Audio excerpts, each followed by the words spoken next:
Facebook CEO Mark Zuckerberg is strongly defending the company he co-founded after stunning allegations from a former employee. In congressional testimony, whistleblower Frances Haugen said Facebook chooses profit over public safety. She shared thousands of internal documents and also spoke with 60 Minutes. Now Zuckerberg is publicly denying claims the platform is designed to reward anger and division. Nicole Killian is on Capitol Hill for us. Nicole, good morning to you. There's a long note from Mark last night. What else is he saying? Yeah, that's right, Tony. And Facebook CEO Mark Zuckerberg says the accusations against his company are not true and don't make sense. And while he disputes the whistleblower's accusations, he says that he does agree Congress should update internet regulations.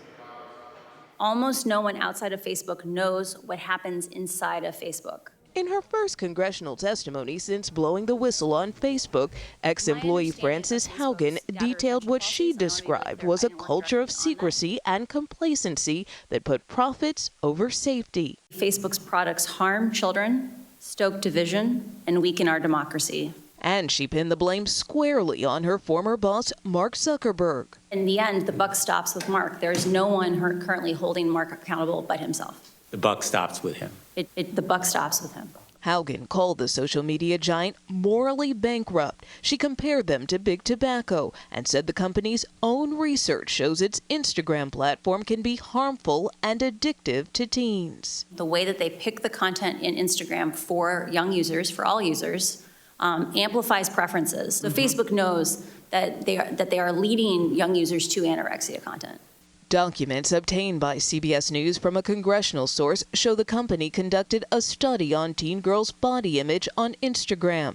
It found users' experience of downward spiral is exacerbated by our platform, and aspects of Instagram exacerbate each other to create a perfect storm. Facebook's own research says it is not just that Instagram is dangerous for teenagers, that it harms teenagers.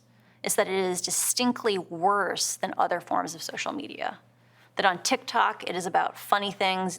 Snapchat is about faces, but Instagram is about bodies and about social comparison. After the testimony, in a lengthy Facebook post, Zuckerberg wrote, "The argument that we deliberately push content that makes people angry for profit is deeply illogical, and I don't know any tech company that sets out to build products that make people angry or depressed." The more time I spend on Instagram, the more sad and depressed I feel.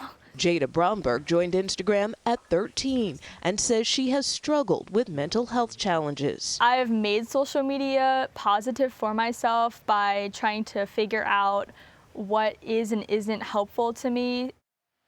Zuckerberg, who is a father of two, says he's been reflecting about the experiences he wants his own kids and other children to have online. And he insists it's important that everything his company builds is safe. Of course, lawmakers want Zuckerberg to testify and could call other witnesses soon. Tony?